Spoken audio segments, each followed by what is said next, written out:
Bueno, la desobediencia civil es una alternativa que existe desde que existe una organización política y existe el derecho. Hay que recordar para quienes nos vean que el ejemplo clásico de desobediencia a la ley se remonta ni más ni menos que a la figura de Antígona, es decir, en la Grecia clásica, como recordarán los que nos ven, pues Antígona desobedece el mandato jurídico del tirano, porque es tirano precisamente por imponer leyes contra la naturaleza, dice Antígona, de no enterrar a su hermano, ¿no? Y Antígona entonces expresa aquel argumento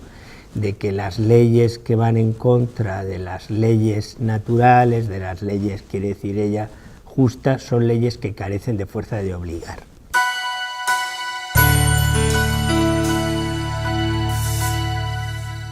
Naturalmente que en la medida en que las leyes sean el resultado de un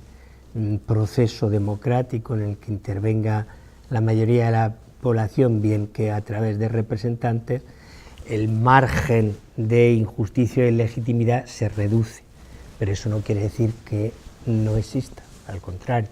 es perfectamente posible sostener que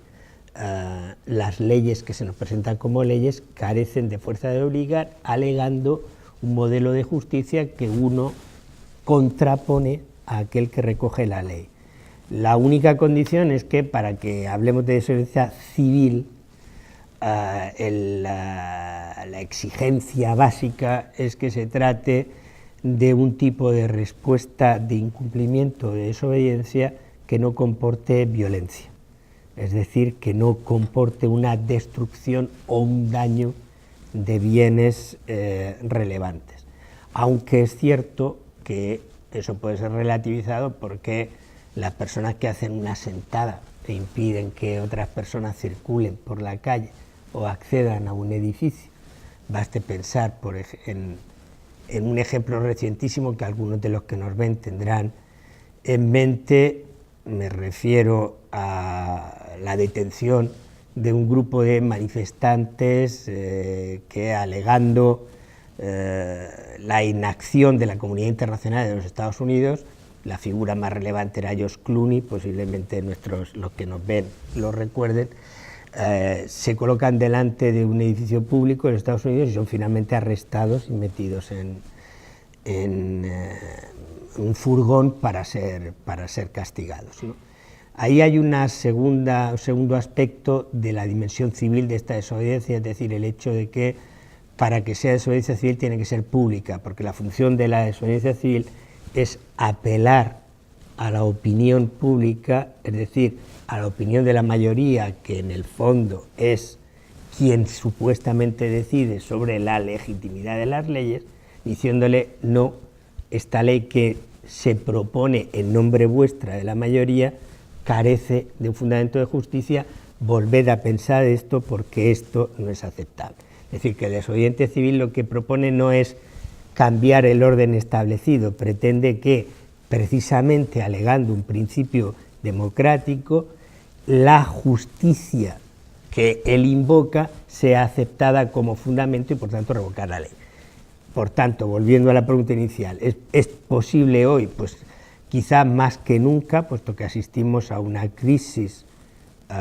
más, incluso diría sistémica, o algunos la proponen como sistémica o al menos estructural,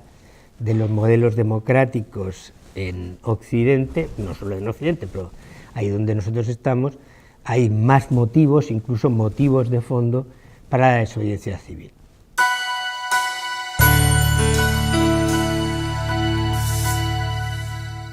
Creo que es importante tener en cuenta es que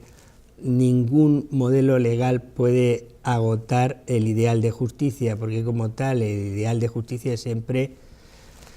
un modelo, es decir, una idea regulativa, por tanto una aspiración. En segundo término, los modelos democráticos en los que vivimos, incluso los de democracia directa, no pueden concitar la unanimidad, es decir, que siempre habrá, sea cual sea el grado de adhesión, siempre habrá un resto de población para el cual las decisiones no son suficientemente respetuosas de sus expectativas o de sus pretensiones. Un argumento distinto en clave jurídica es si toda pretensión o expectativa merece el título de derecho. Es decir, si cada vez que nosotros decimos me han privado un derecho, han restringido indebidamente un derecho, realmente estamos hablando de derechos o estamos hablando simplemente de expectativas, de deseos o de pretensiones, pero que no corresponden con lo que llamamos derecho. Afortunadamente hoy contamos con un criterio que no nos permite agotar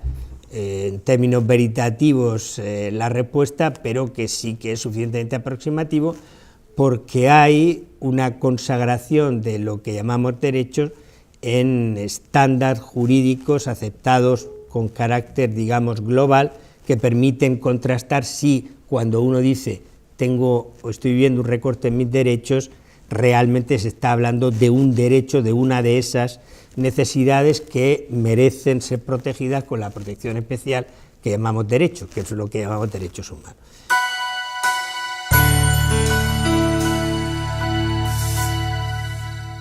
En gran medida sí, y uno de los ejes fundamentales de ese proceso responde a la dinámica o dialéctica, sería mejor decir, de enfrentamiento entre libertad y seguridad, que es una de las grandes constantes históricas. Hay que tener en cuenta que el argumento fuerte a favor de recurrir al derecho en vez de recurrir a otras cosas para mediar en las relaciones sociales es precisamente que el derecho proporciona seguridad. Y por tanto la seguridad no es un valor desdeñable, es un valor fuerte del derecho. Pero naturalmente la libertad es más importante. El conflicto entre libertad y seguridad lo vivimos ahora en clave fundamentalmente de lucha contra amenazas globales, cuyos ejemplos básicos son el terrorismo y el narcotráfico, aunque para muchos esas amenazas globales no son las únicas e incluso hay otras más graves que ni siquiera están computadas como amenazas. Por ejemplo, la acción devastadora del capitalismo de casino, que destruye por completo lo que llamamos derechos sociales. Este es un segundo eje de retroceso de los derechos, muy importante hoy. Es decir, el reconocimiento de la necesidad de proteger algunos requerimientos básicos que llamamos derechos sociales, en un sentido más amplio, derechos económicos, sociales y culturales, es un proceso relativamente reciente y que ha vivido un escaso periodo de triunfo. Uno de los casos más claros es el de nuestro país, España. Recién acabábamos de reconocer que existían esos derechos sociales y que por lo tanto hay expectativas que deben ser garantizadas cuando, en aras de esa lógica del mercado, que en realidad es una lógica contradictoria con la de los derechos, ese sería el argumento de fondo, es decir, hay dos ejes contradictorios con los derechos. Uno es, obviamente, el ejercicio del poder, que de suyo es siempre invasivo. Todo el mundo recuerda ese argumento clásico de Lord Acton: el poder corrompe siempre, el poder absoluto corrompe absolutamente. Por lo tanto, la dialéctica poder-derechos es siempre una dialéctica inagotable. La otra es esta que decía, que opone mercado y derechos. En un modelo social y político contaminado por la lógica del mercado progresivamente, la contradicción entre las exigencias del mercado y las exigencias de los derechos no puede no estallar, y hoy vivimos probablemente el clímax de esa confrontación, porque el mercado ya no es ni siquiera un mercado sometido a algunas reglas, sino que vivimos en el momento de explosión de la pretensión desregulativa del mercado. El modelo de capitalismo financiero es un modelo que lo que quiere es carecer en absoluto de reglas, luchar contra toda regla, y eso naturalmente tiene como coste los intentos de poner límite al mercado, y uno de esos intentos es establecer derechos que protejan. En el 1848, el mismo año en que Marx está trabajando en algunos de sus escritos que develan los mecanismos depredadores de ese modelo del capitalismo industrial, algunos otros autores, por ejemplo Lacordaire, hablan de esta dialéctica con un argumento que creo que viene al caso. Él escribe, cuando hablamos de relaciones entre poderosos y súbditos, entre amos y esclavos, entre los dueños y los criados, la libertad es el peligro, la ley es la garantía. Y ese es el problema del liberalismo, cuando nos venden que el liberalismo tiene como fuerza la defensa de la libertad, no nos cuentan que es la defensa de la libertad de unos pocos, y que el coste de esa libertad sin límites de unos pocos es la pérdida de los derechos de los más,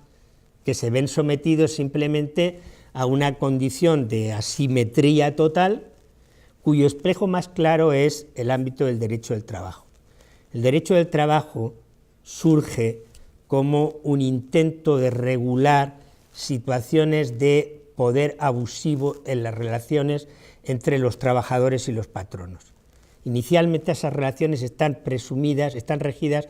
por el vínculo de derecho civil, que supone que se trata de dos voluntades iguales que contratan entre sí, consienten mutuamente, olvidando que hay una asimetría de poder enorme que hace que si la relación es solo entre el patrono y el trabajador no tiene voluntad que pueda oponerse. El derecho del trabajo lo que trata es de poner límites en esa situación asimétrica, y por eso la importancia de la acción colectiva. La reforma laboral que estamos viviendo precisamente destruye todo eso. La reforma laboral que estamos viviendo coloca al trabajador supuestamente en condiciones de relación de uno a uno con el patrón, y por lo tanto lo coloca en una situación de absoluta desprotección y convierte sus derechos en mercancías. Todo el proceso de explosión de la antinomia entre mercado y derecho consiste precisamente en esto. Lo que para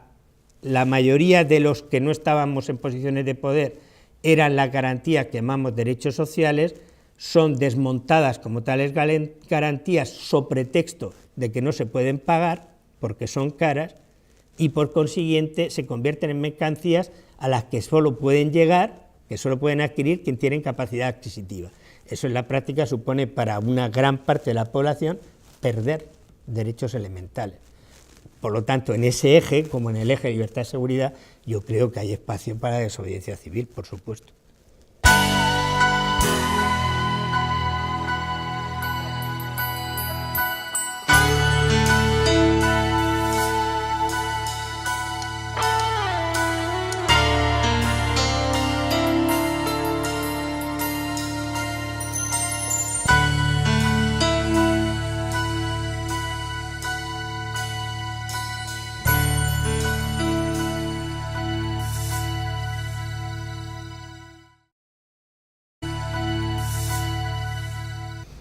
Bueno, la desobediencia civil es una alternativa que existe desde que existe una organización política y existe el derecho. Hay que recordar, para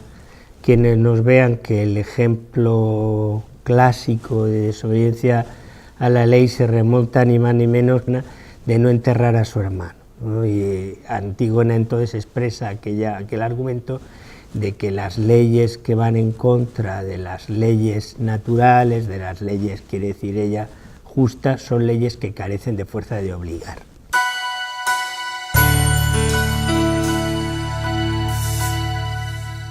Naturalmente que en la medida en que las leyes sean el resultado de un proceso democrático en el que intervenga la mayoría de la población, bien que a través de representantes, el margen de injusticia y ilegitimidad se reduce,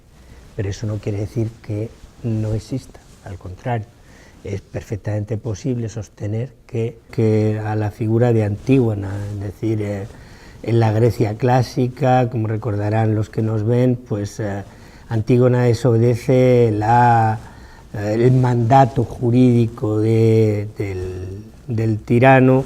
porque es tirano precisamente por imponer leyes contra la naturaleza, dice Antígona.